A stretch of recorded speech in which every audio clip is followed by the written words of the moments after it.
जयपुर में आज क्या कुछ हुआ आप देखिए हमारे साथ। कोलकाता स्थित सरकारी आरजीकर मेडिकल कॉलेज एवं अस्पताल में महिला ट्रेनी डॉक्टर के यौन उत्पीड़न और हत्या को लेकर federation of resident doctors association ने देश में हड़ताल कर रखी है। इनके समर्थन में राजस्थान में भी पिछले करीब एक सप्ताह से रेजिडेंट डॉक्टर्स हड़ताल पर हैं। ऐसे में इस मेडिकल कॉलेज के रेजिडेंट डॉक्टर्स भी लगातार हड़ताल पर हैं। ऐसे में सरकारी अस्पतालों में मरीज काफी परेशान हो रहे हैं, उनकी सुध लेने वाला कोई नहीं है। हड़ताल के चलते अस्पताल में मरीजों को परेशानी का सामना करना पड़ रहा है।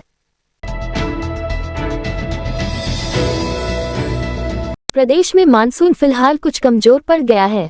इसके चलते जयपुर सहित अधिकांश जिलों में बारिश का दौर कम हो गया है। हालांकि जयपुर में दोपहर में अच्छी बारिश हुई। यह बारिश के शहर के कुछ इलाकों में हुई। बारिश से लोगों को उमस से राहत मिली है। पूरे शहर में शाम तक बादल छाए रहे, कुछ स्थानों पर हल्की बारिश होती रही। पूर्व प्रधानमंत्री राजीव गांधी की जयंती पर पीसीसी मुख्यालय में पुष्पांजलि कार्यक्रम हुआ। इस अवसर पर राजीव गांधी के व्यक्तित्व पर एक विचार गोष्ठी भी आयोजित हुई। पीसीसी चीफ गोविंद डोटासरा, नेता प्रतिपक्ष टीकाराम जूली, पूर्व मंत्री प्रताप सिंह खाचरियावास, विधायक रफीक खान, अमीन कागजी, घनश्याम मेहर, पूर्व विधायक संयम लोढ़ा, पूर्व सांसद अशकली टाक सहित अनेक कांग्रेसजनों ने राजीव गांधी के चित्र पुष्पांजलि अर्पित की। पुष्पांजलि के बाद आयोजित विचार गोष्ठी में डोटासरा, जूली सहित कई वक्ताओं ने राजीव गांधी के राजनीतिक और सामाजिक जीवन के पहलुओं पर प्रकाश डालते हुए अब के परिप्रेक्ष्य में मूल्यों पर प्रकाश डाला। डोटासरा और जूली ने देश में राजनीति के दौरे में राजीव गांधी के सिद्धांतों की बेहद ज्यादा जरूरत बताते हुए कहा कि अब केंद्र सरकार में लोकतंत्र को नहीं मानने वाले लोग बैठे हुए हैं, जो संविधान को खत्म करना चाहते हैं। राजीव गांधी ने हमेशा देश हित में काम करते हुए सबको साथ लेकर चलने की राजनीति की। देश में आधुनिक विज्ञान तकनीक को लाने वाले राजीव गांधी ने खुद का जीवन देश के लिए बलिदान कर दिया। अब उनके सिद्धांत पर चलकर राष्ट्रहित में काम करने की जरूरत है। पीसीसी चीफ डोटासरा ने केंद्र सरकार और राज्य सरकार पर हमला बोलते हुए एससी/एसटी आरक्षण मुद्दे सहित कई मुद्दों पर हमला बोला। पीसीसी में मीडिया से बात करते हुए कहा कि देश के हालात खराब है, केंद्रीय एजेंसी को दुरुपयोग किया जा रहा है, हमारे नेता इनका मुकाबला कर रहे हैं, संविधान खतरे में है। राजीव गांधी ने कई काम किए, वो भी बिना सत्ता के लालच के किए। मोदी सरकार पर हमला बोलते हुए कहा कि अभी 2 स्टेट के चुनाव करवा रहे हैं, बाकी के क्यों नहीं, उपचुनाव नहीं करवा रहे हैं। एससी/एसटी आरक्षण मुद्दे पर भारत बंद पर डोटासरा ने कहा कि यह हालात क्यों बन रहे हैं।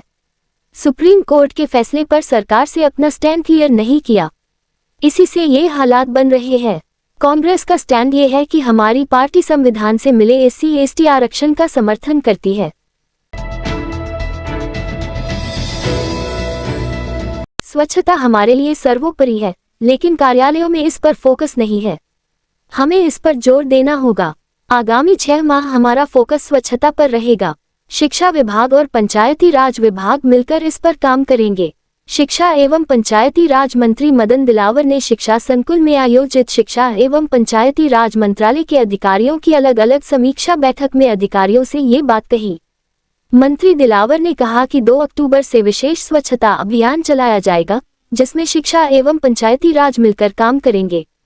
स्कूलों में अभिभावकों की बैठक आयोजित कर प्लास्टिक और पॉलीथीन का उपयोग नहीं करने के लिए प्रेरित किया जाएगा। अभियान को प्रभावी रूप से पूरे प्रदेश में चलाने के लिए प्रभावशाली लोगों को ब्रांड एम्बेसडर बनाया जाएगा, जो अपने अपने क्षेत्र में लोगों को प्लास्टिक और पॉलीथीन का बहिष्कार करने के लिए काम करेंगे। साथ ही जिला स्तर पर रैंकिंग की योजना बनाई जाएगी, जिसमें प्लास्टिक और पॉलीथीन का कम से कम उपयोग करने के आधार पर जिलों की रैंकिंग के आधार पर चयन कर पुरस्कृत किया जाएगा। मंत्री मदन दिलावर ने दोनों ही बैठकों में अधिकारियों को प्लास्टिक और पॉलीथीन का उपयोग बिल्कुल भी नहीं करने की शपथ दिलाई। इस रात की सुबह नहीं होती जब तक हाथ में उसकी गर्माहट नहीं होती। चाय का प्याला, अखबार साथ पुराना है, मिट्टी से जोड़ता है। खबरों की खुशबू से सारा घर महकता है। हर रंग में ढला कहानियों से किस्सों तक ले जाता है बेरोक टोक। देश के हर हिस्से तक ये हकीकत का आईना है, ख्वाबों को सच करके दिखाता है। दैनिक नवज्योति आपके लिए, आपके साथ। ये थे आज के मुख्य समाचार। विस्तार से जानने के लिए पढ़ते रहिए दैनिक नवज्योति। दैनिक नवज्योति के YouTube चैनल को सब्सक्राइब करें और ताज़ा अपडेट के लिए बेल आइकॉन दबाएं।